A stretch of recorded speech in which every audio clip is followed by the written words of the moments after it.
Folks, if you love the planet and appreciate fine wine, don't settle for ordinary Prosecco. Look for Conegliano Valdobbiadene Prosecco Superiore DOCG. This delicious sparkling wine comes from the, say it with me folks, Conegliano Valdobbiadene Prosecco DOCG, the very heart of Prosecco country in northeastern Italy. And keep listening, friends, because later in this episode, we will learn about the diverse array of fine wines and cru-level vineyards of this tiny but outstanding growing region. This campaign was financed according to EU regulation number 1308/13.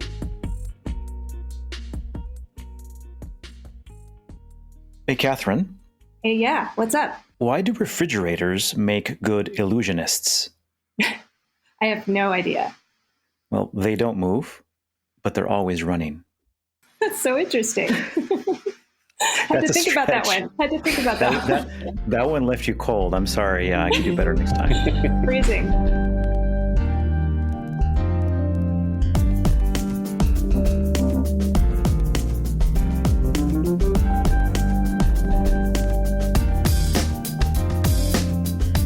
Hello, everyone, and welcome to The Four Top. It's a roundtable discussion of today's hot-button topics in the wine world. I am your host, Catherine Cole. And I'm your host, Martin Reyes, Master of Wine. And I'm excited to kick off our sustainability season with a scintillating conversation about energy efficiency and savings. Woo! This is the first of 6 sustainability themes that we've planned our programming around at Napa Rise. It's an annual sustainability summit that I co-founded along with Napa Green's executive director and CEO, Anna Britton.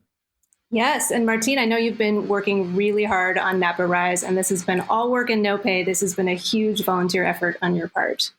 Well, yeah, I might not be getting paid, but this episode is all about how wineries can get paid for doing the right thing, because saving energy is all about saving money.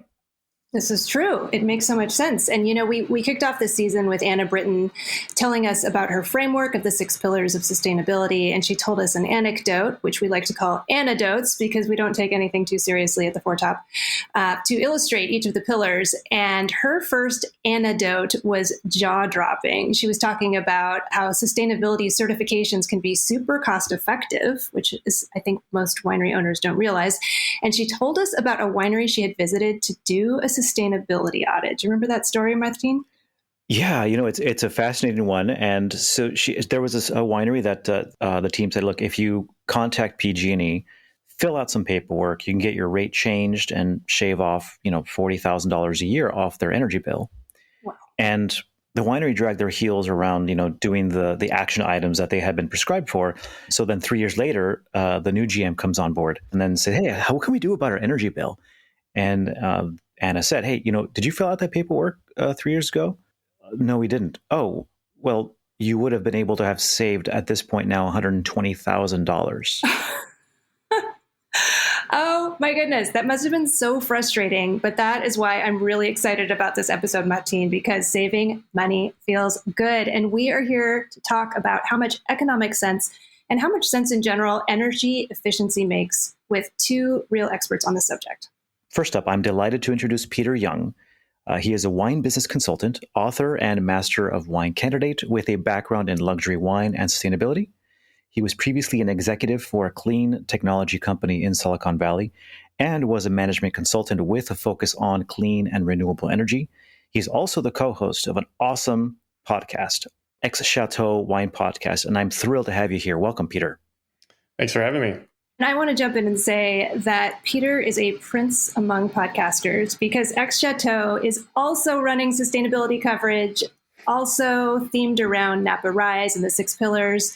And I reached out to Peter and said, oh my gosh, I didn't realize we were doing the same thing.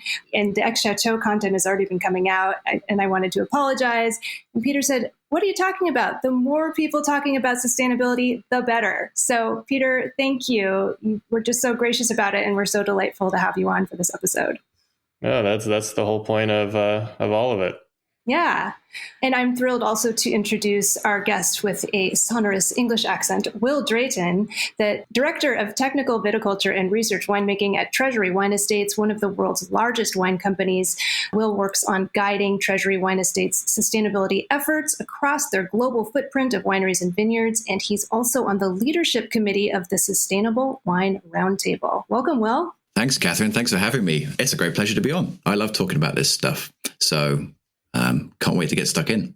Wonderful. Let's get started.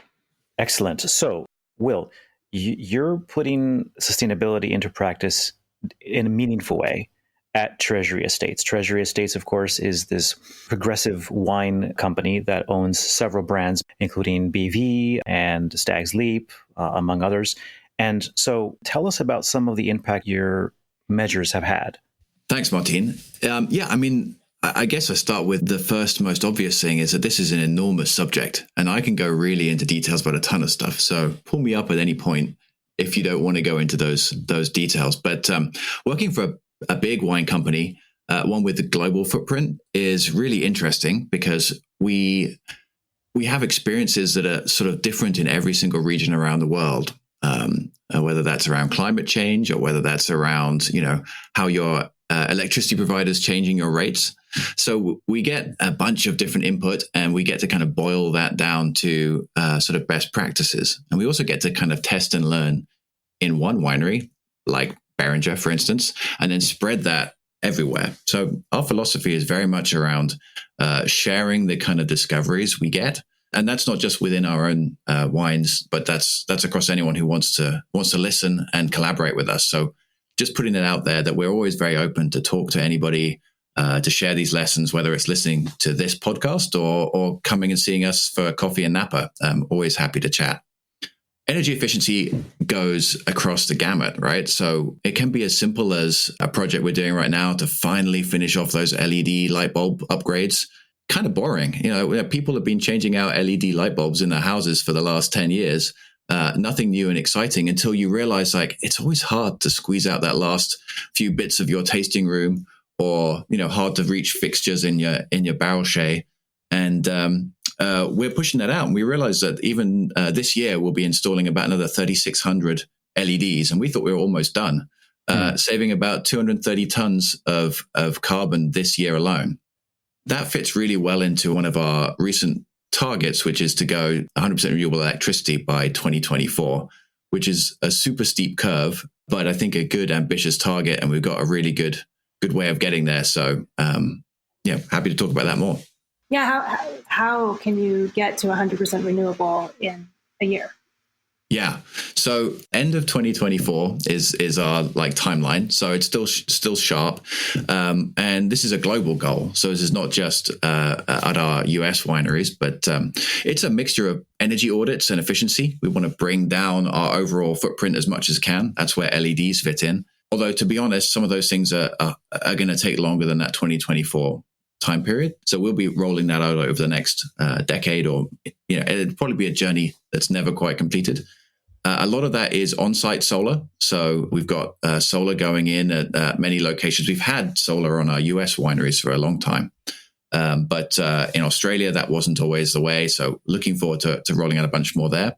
And then the other one is green RECs, or energy attribute certificates. This is where it gets super geeky. So I know this is a wine podcast. I won't bore you with the details, but you can make sure either by working with Anna Britton, for instance, at Napa Green and connecting with your local energy provider, you can go and buy green energy from the grid, and that can get you to the rest of the way. Or you can go and buy these green energy certificates, which is the same as what the power company would do, and make sure that everything you're bringing in has got a 0% carbon footprint. And when we looked at that takes our scope 1 and scope 2 footprint. About 75% of it is just our electricity. So we can cut out about 75% of our carbon footprint in one fell swoop by making that move. Will, you said something briefly. People will keep hearing this more, scope 1, scope 2. And what does that mean? Scope 2 is the easiest one everyone thinks about when it comes to your electricity bill and your energy bill, right? Your utility. Scope 1 is the energy you use to create your product. So the tractors, the fertilizer on your property, the LED lights that you mentioned. I want to make sure that people understood what Scope 1 and Scope 2 are. So thanks for bringing that up, Will. Will, are you doing any storage? Any energy storage? Yeah, actually we are. And energy storage is another great link with efficiency. Sometimes this efficiency is not about like how much you're using in total. It's about when in the day you're using it. During harvest, all of that fruit comes in nice and cold in the morning and gets inoculated and the fermentations start popping. The energy required comes up just at the time that the sun starts going down. So if you're relying heavily on solar, at that point, your energy bill goes through the roof and your cooling demand is just as big as ever. So there's lots of clever ways to tie that together.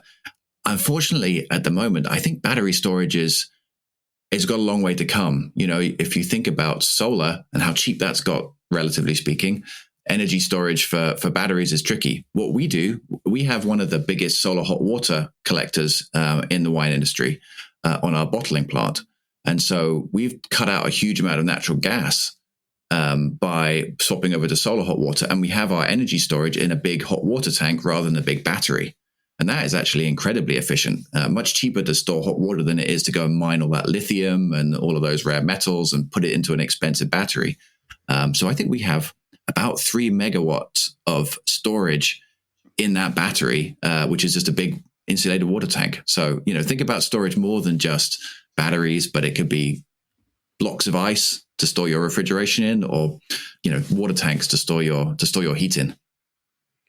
Yeah, if we want to get really geeky in the electric side, what people mostly don't understand, because when you're in your home, you just use electricity and it's considered in kilowatt hours, right? How much energy you're using over the course of an hour.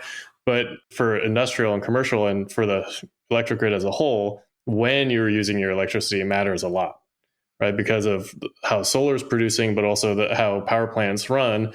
And so usually for a commercial industrial facility like a winery, you have both how much energy you're using, so that volume of energy, like if you think of I drank a gallon of water, and then what your peak capacity is, or what's the max flow that you used, right? And there's a different charge for each, because the electric company, which I used to actually work for an electric company as well, has to build a power line into your facility to hit that peak hour. Otherwise, when you turn on all your stuff, you're gonna fry out. you're going to trip your breaker. So like people don't really think about that, but that's really important when it comes to like minimizing your electric footprint. That's a great point, Peter, because a lot of what we've done is reshuffling the chairs of our energy uses. I don't know if you guys remember last year, but in California, we got really close to just a complete blackout situation. It was one of the hottest days of the year. We had this huge Labor Day heat wave come through. It was tough on the vineyards. It was tough on the wineries. And the governor of the state got on sending out emergency texts saying, please switch off everything you can right now. So that's a great way for wineries as well to be able to kind of save from that peak. We went on, flicked off all the switches to our wastewater ponds. Now, you might think, well, what does that even do? But after refrigeration, probably wastewater ponds is the second biggest energy draw, especially during harvest when you've got all of those, all that fruit being made and all of that must, being treated and everything. So we switch those off for just like you'd switch off your air conditioning at home, but being able to monitor everything within our network was really important. So we could see, if we keep that on, we're gonna trip the breaker. Let's switch that off and help everyone come down below that magic line. Yeah, we should be thinking about what's going to happen in the summer, especially if the heat spikes again, as well as if the rolling blackouts start happening again. And I'm just thinking we're going to be powerless to stop them. Well, you were mentioning, Martine, about Anna's example of PG&E and them not doing it, but them having programs for doing it. So PG&E will have, and a lot of utilities around the world, especially in the US, will have programs that will help pay for LED lighting or reduce the cost of it. And then they have other programs for this purpose of reducing your peak demand, which they call demand response programs. And so they have both, where you as the customers are actually getting paid or incentivized to do a lot of these programs.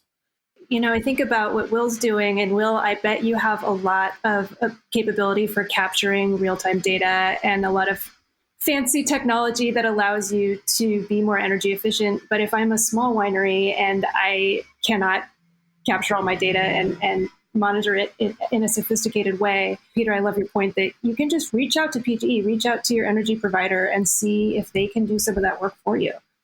They will often do energy audits for customers of certain sizes and give you ideas and suggestions. And they've automated some of that too. Like even as a residential user, I get emails and other things saying, here are different ideas of how I can use less energy.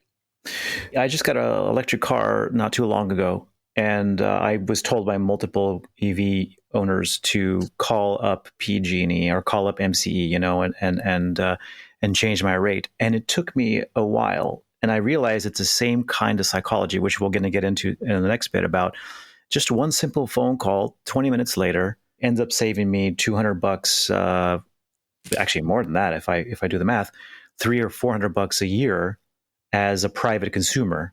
And so if there's any like public service announcement element of this, is anyone who's listening right now, call up your utility and just check with them. It's shocking how supportive they are with getting you on the right plan, because they're incentivized too to shave off those heavy, high pressure peak hours, as Peter was mentioning. So make that call, make it today. Another great example, Martine, is PG&E for our light bulb change. Again, seems so simple and so straightforward, but they're going to provide 0% financing for these light bulb changes. It's part of their service. And so as long as it's, you do the highest level of, efficiency, lighting quality, and the payback is within 6 years, they'll just allow you to roll that on your bill. So any winery can take advantage of that. You don't need to have any particular fancy monitoring. They'll come around, do the study and help you put that together. Yes. I love how easy this is. I mean, and there are other simple things. I think we could probably generate a really long list. There are just so many simple things you could do that will save your business so much money and conserve energy. It's a no-brainer, right? Well, maybe on that note, we should transition to the second half of our conversation, which is, Martine, it's about what you were just talking about. How do we get the message across? How do we get people excited to just make these simple changes that will save them money and will save energy? And I wanted to turn to Peter as a winery consultant and an excellent communicator. Are wineries getting the message? Are you seeing that wineries are getting the message that energy efficiency actually makes a lot of economic sense? And where are some of the gaps in messaging here? Well, I think this is similar, Catherine, to not just wineries and wine businesses, but all businesses. Being in the energy efficiency space is tough unless your business uses a ton of electricity, like you're a data center or a glass manufacturer or something like that, because it's not your business. You don't really care. Right? It's something that's happening in the background that you just assume happens at a reasonable cost that you don't ever want to think about or care about or do anything about, right? It's a utility for a reason. And so, a wine business or a winery, their business is making great wine, selling it, and, counting the beans of how much they sold. Everything outside of that, they don't really think about, especially the small ones, too much, right? So I think probably what will happen is if we end up in a recession, if that happens with, interest rates going up and everything else.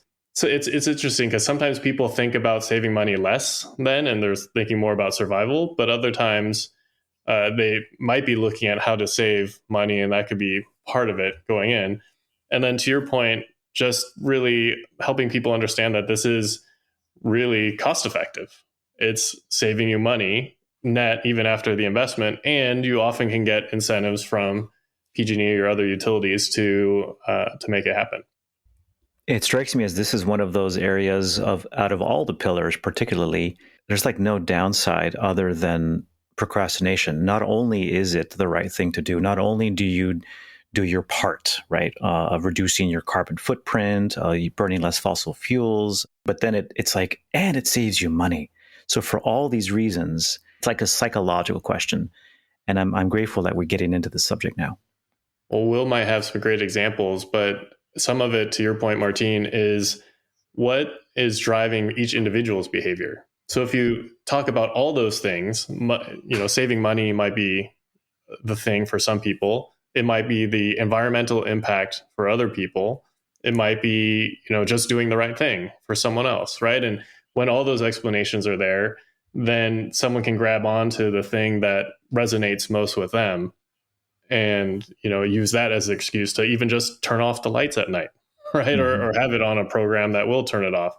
But have you seen, Will, in your, vast armies of people and facilities, different people resonate with different messages? 100%. Yeah. Talking about this stuff is the first step to making it really, clear, because people just don't think about it. They want to get on with their job. They want to go and do, what they were there to do, make wine, taste wine, sell wine, drive a tractor, whatever it is. So bringing it to the front in a way is really important. We talked a little bit about the metering and monitoring, and we're very lucky that we have an enormous amount of that stuff, so we can kind of identify areas for improvement. But in most cases, we just, we rely on PG&E or their consultants to come in and tell us, hey, you could do this better, or Napa Green, come in and tell us how to do it better. A great example was just the other day, we had a group come by and have a look at something as easy as all the compressed air in your winery, right? So you probably don't go into a winery when it's quiet and there's no one else there very often. But if the compressor's switched off, or first of all, it'll click back on all the time because there's leaks all over the place. Leaks there, you can't see them. And there's a gentle hissing, like most bottling lines and wineries, just going on. And that's just your money just evaporating out into the air while you're running your compressor when there's no one there. So we figured out that we could go and do some compressed air fixes, just wandering around with a little ultrasonic kind of meter, tightening things up, changing some fittings. The payback in that is like 3 months. So that's the easiest conversation you'll ever have with your boss or with your CFO or whoever you end up talking to. Not a big deal. Let's just go and take care of some of these things. But you never think about it. That hiss is always there. It's almost like white noise, and it's just easy to fade into the background. So really helps to have someone come and prompt you about these things from time to time. Hey friends, if you are a bubblehead, not to be confused with a bobblehead like me, you know that the historic Conegliano Valdobbiadene Prosecco DOCG is nothing like the rest of Prosecco country.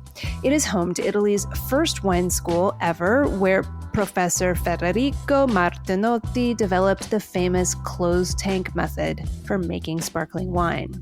And if you have visited this gorgeous gem of a growing zone, you know it is less than an hour's drive north of Venice, and it consists of picturesque foothills of the Italian Alps that have been declared a UNESCO World Heritage Region, boasting Europe's first wine road, the Prosecco Road, which weaves through mountains and farming villages, past vineyards, forests, rivers, and hillsides, revealing dramatic vistas. The steep hillsides here must be worked by hand, with each acre requiring a minimum of 600 to 800 hours of hand labor per year. And while the soil types, aspects, and microclimates are all favorable to sparkling wine production, within the DOCG there are 43 subzones designated as Rive. That's R-I-V-E. These are something like French Crus. They're the high-quality growing zones. And then there's one very special Grand Cru area. This is a particularly steep 1 square kilometer area of Valdobbiadene. This is called Cartizze, and that's spelled C-A-R-T-I-Z-Z-E.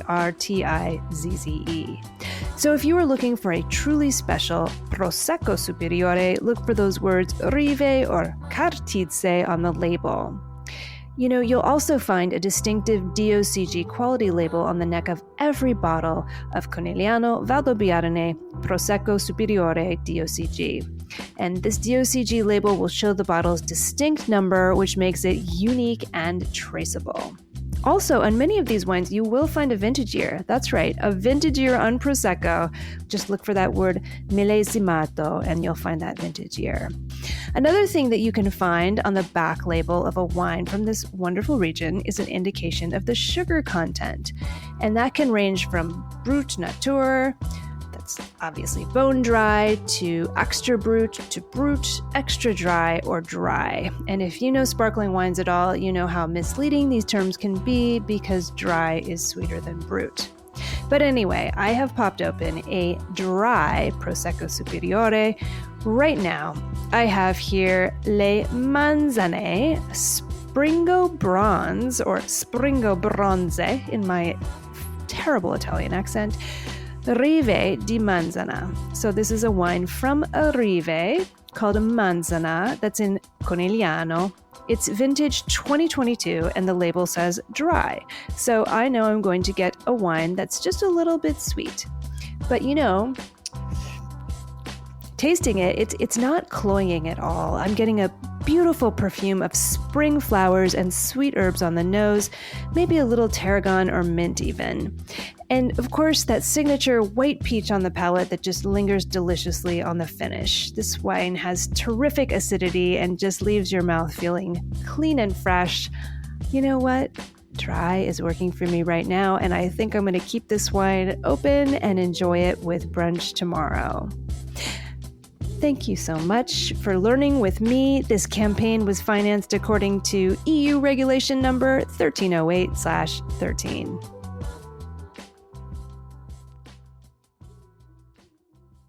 This conversation reminds me of the many conversations I've had with winery owners about just sustainability certification in general.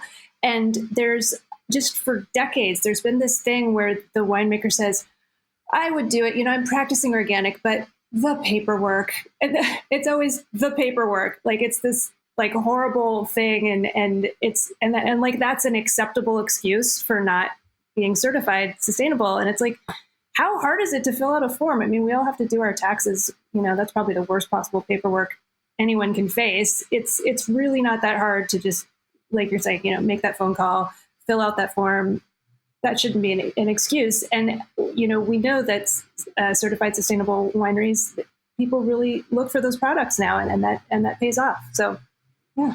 Yeah. Will, you in particular, obviously with Treasury as a large family of wineries, and a corporate structure and partner businesses, is that part of your struggle getting the message across? Are there other struggles? And Peter, I'd love your answer on this one too. Yeah, I mean, sustainability has never really been a struggle. It's just not always received its fair share of the limelight. I think the struggle is probably more that when you talk to people about it, they're like, of course we should do that. Or probably we already are. But is it number 1, 2, or 3 on the list? And is it getting the attention it deserves? So we're lucky in that I feel it really is getting the attention it deserves, and things like this podcast, But the other piece is it's complicated. Like I could talk about, wastewater ponds or refrigeration management or LED light bulbs or scope 1 or scope 2. And all of this suddenly gets into a different language that feels like maybe I don't know what I'm doing here. I think that the important take home is that this stuff isn't that complicated. There's some really easy steps you can make, and there's always more steps you can make. And when we listed out all of the things that we thought we could be doing in an energy efficiency, carbon saving point of view, we realized like the first half of the list was going to keep us busy for the next 5 years, and they all paid for themselves, So there was a money incentive there, and we had plenty of things to worry about in the future that we will get to. But in the short term, fixing the easy stuff, whether that's solar or whether that's energy efficiency or any of the other things, there's plenty to keep us busy. So if everyone just made those steps, we'd be making huge progress. I just want to go on a little tangent and say refrigeration. I've been to so many wineries where there's so much humming refrigeration equipment. And I wonder what's going to happen in the future with that. How can we make that more efficient? And then, part of me wants to say, why didn't you just build your winery underground to begin with? Yeah, well, what I was going to say is, I think what we're doing today is the reminder. It's not the catalyst. Right? We're the reminder, say, this actually makes sense. You should think about doing it. You should keep doing it. And similar to Napa Rise, I thought it was called Napa Thrives. Maybe it changed its name. The name changed, okay. Yes. There we go. Napa Thrives, now Napa Rise. But there are some major catalysts that have been happening that have been bringing this into people's minds more frequently. One, all the hail and everything in Europe, but even in our hometowns and Napa and the Bay Area, fires. We had like 4 years of major fires in a row, stemming largely from climate change and also old electric equipment with heavy winds that once in 100-year things that, may have caused the fires. But I think that's catalyzing some people to actually take action in a bigger way to solve some of the bigger challenges that Will's talking about around packaging or around energy efficiency or different tools that they have, because they see they were just catalyzed by this very emotional event where, their house almost burned down. They almost died. I'm helping a brand in Napa that's starting. It's a brand new one whose main focus is around building a more sustainable pathway for wineries. And so like, I think there's major catalysts that happen that really bring it into people's lives. And then it's our jobs to keep reminding people, hey, did you change that light bulb and everything else? Because one of the things about climate change or sustainability, it's a lot of little things. There's no like big silver bullet, right? If we covered the world in solar and wind, like the electric system would not work. So like it would not, there's no one solution. There's a lot of little things that we all have to do. Catherine and I have constantly been asking ourselves, how do we make climate action for lack of a better word, a clickbait subject, And you bring up, of course, that we are reminders, and that's good. But then the next step is like, if people are tuning in and then they tune out, or then they decide to maybe make a call, some of them don't do anything. They sort of go along with their lives, and they don't get as excited to see all the reminders. Or maybe they're bored, or maybe they feel like we're talking too much about it. So I feel like we want to get both of your takes as to what gets you most excited about this subject, and how do we transmit that excitement to the rest of the world? And can I add, what is the title we're going to give this episode so everyone just smashes that play button? Yeah. We want to get people excited about this. So yeah, we'd love to hear your thoughts. For me, I think it's probably having kids, thinking about the future and the next generations and how we're going to leave the planet behind. I probably, didn't care as much when I didn't have a kid, and think about what she's going to be experiencing and, that. And obviously 4 years of pain and fires and barely able to breathe with an N95 mask were in your face. But now, it's been a couple of years and those are gone. And I think everything fades in people's minds until it happens again. And so you can't wait for that huge thing. And, children sort of remind you every day that there is a future.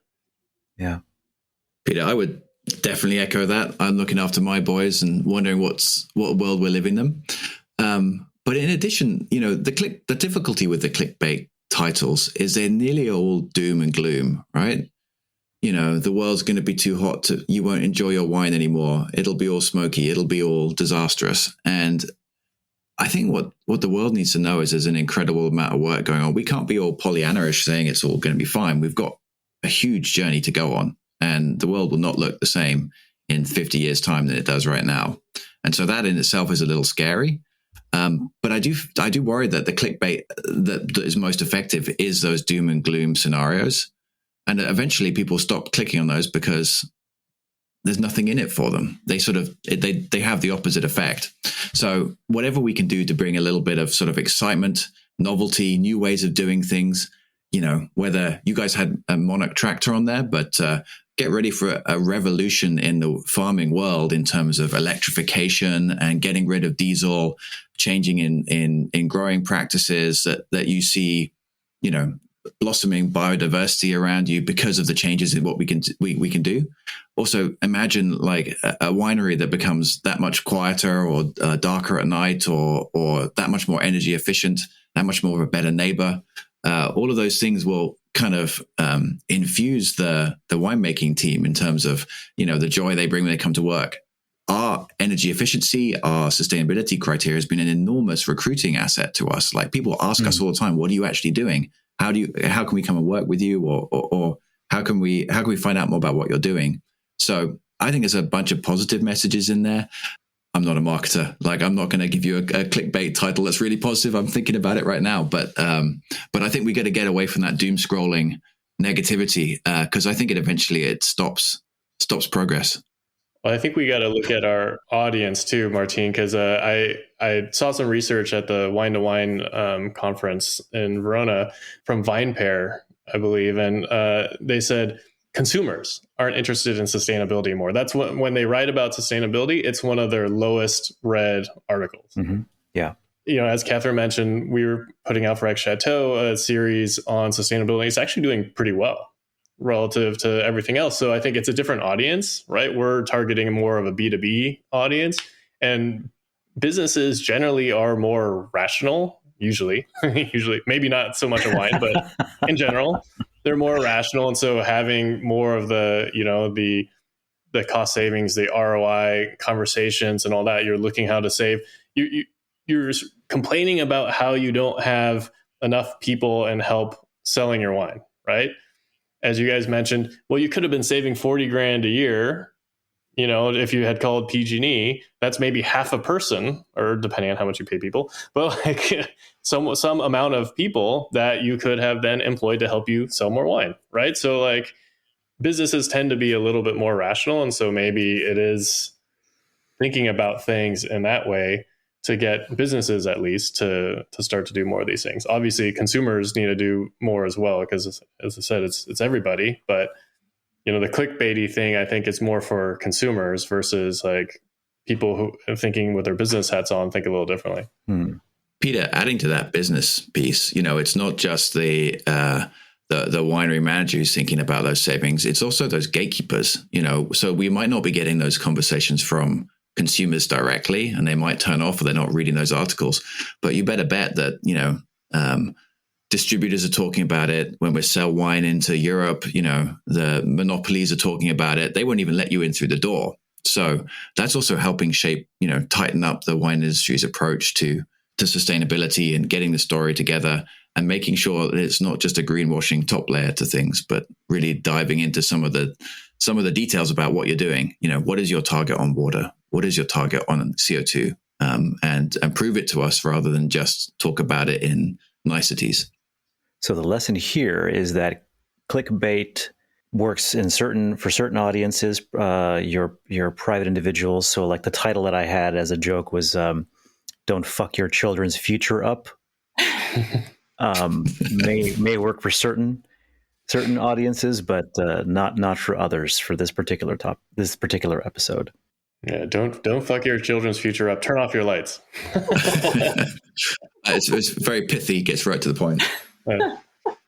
Oh my goodness. Well, on that note, one thing everyone's children loves is dessert. So let's move on to our dessert course. But hang on, before we get to the dessert course, I wanted to ask a riddle, which is how much do dead batteries cost?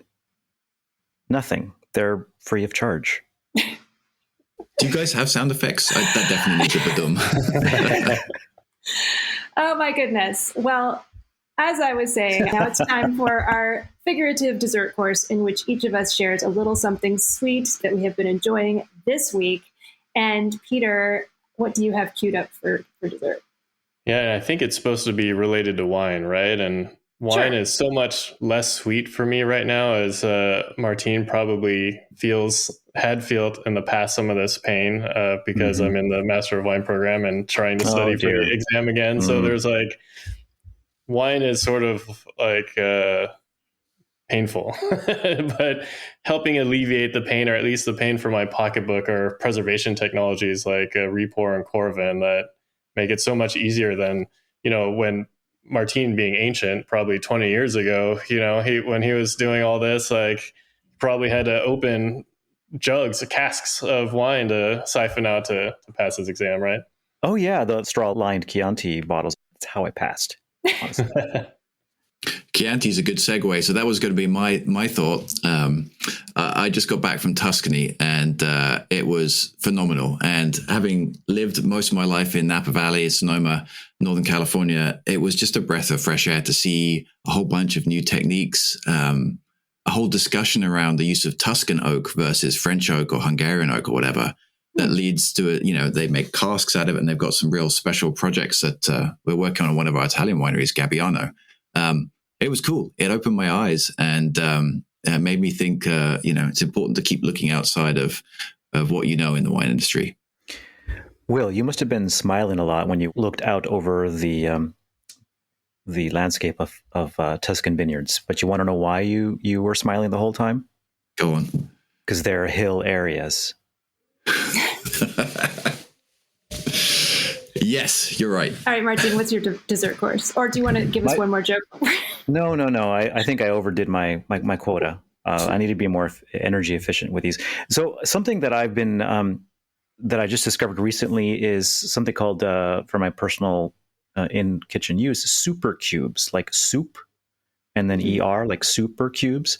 And the reason why I discovered them is because I'm trying to make my own milk, almond, oat, cashew milk, and trying to then, if you make a big batch, then you need to store it in the freezer or a portion in the fridge so that it doesn't all go bad. And also I make a lot of soups too. I have this killer mushroom soup. So what I discovered was this silicone, portion-friendly, stackable freezer food tray. It's like your upgraded version of your ice cube trays, but they're different sizes. And some of the sizes are really big. Like you can fit in a full cup into one cube. And they come like, you can stack them. And so you can actually fit substantial amount of liquid to freeze in your freezer without having the risk of glass breakage or without having to get plastic long-term storage, which is another thing some people want to avoid. So I discovered these super cubes and I am a big fan. And cooking at home is more energy efficient. It's better for the environment than ordering takeout. Bravo. Indeed. I often recommend books. And so I recently just finished Our Game by John le Carré. And if you're looking for a good spy novel with Russian spies and arms dealers and some juicy political upheaval in the Caucasus, that's why I picked it up. But then I started reading, and it turned out the main character is running a winery in England the whole time that he's like dealing with all this intrigue. And so it's just kind of funny how it kind of goes back and forth, and suddenly he's grabbing his van or he's on the tractor in the vineyard. And so this whole plot is taking place while he's growing grapes and making wine. And I just really enjoyed that personally. John le Carré seemed to know what he was talking about. So kind of a fun read, Our Game. Sounds like a multifarious character. That's pretty cool. Absolutely. Well, thanks to our guests. You can read about our guest, Will Drayton, at the Sustainable Wine Roundtable website at sustainablewine.co.uk. Yes, and I am urging everyone to please head on over to our not competitor, but co-conspirator, XChateau at xchateau.com. That's the letter X, the word chateau.com, to learn more about Peter Yeung's excellent podcast and tune into his awesome coverage of sustainability in the wine industry. I'm so excited that we're both covering this, and it's really fun to kind of follow how we're taking different approaches. So everyone, please tune in and enjoy Peter's content. And we've referenced this and with Napa Rise. So I would love everyone to check out the new website. It is risegreen.org, rise green, like the color green.org for Napa Rise. And you can find me there too, but I'm also at winewise.biz, winewise.biz, and Reyes Wine Group. That's right. And you can find me, Catherine Cole, at catherinecole.com. But don't go there. Go to theforetop.org, where you can find our social media handles and let us know what you thought of this episode. And please support The Foretop by leaving us a rating on your favorite podcast app, such as Apple Podcasts. Signing out from the sleepy little Napa Valley adjacent town of Benicia. Thanks so much for listening, everybody. And I'm signing out from Seattle this time, but I'm very grateful to you all for listening. And thanks. Is it still Peter, high fiber and protein packed, or is it a different kind of? Is it low fiber? Is it carb packed? Is it fat packed? What's Seattle like compared to Portland? Seattle is a little bit colder, a little bit rainier, but yeah, I would say it's just as protein packed and high fiber. Excellent. All right, thanks everyone for listening. This has been the Foretop Podcast. Catherine Cole is our executive producer, Nick Toole is our producer, and I'm Keelan King, sound supervisor. We are also assisted by audio editor Michelle Richards, media and design manager Ruby Welkovich, and sales director Kristen Castagna. Please visit our website, theforetop.org, to learn more about us, listen to back episodes, and purchase books written by our amazing panelists. If you have not already subscribed to The Foretop on iTunes or Spotify, please do so, and please leave us a rating. Every rating feeds the algorithm and helps new listeners find The Foretop. Stay safe out there, and thanks for listening.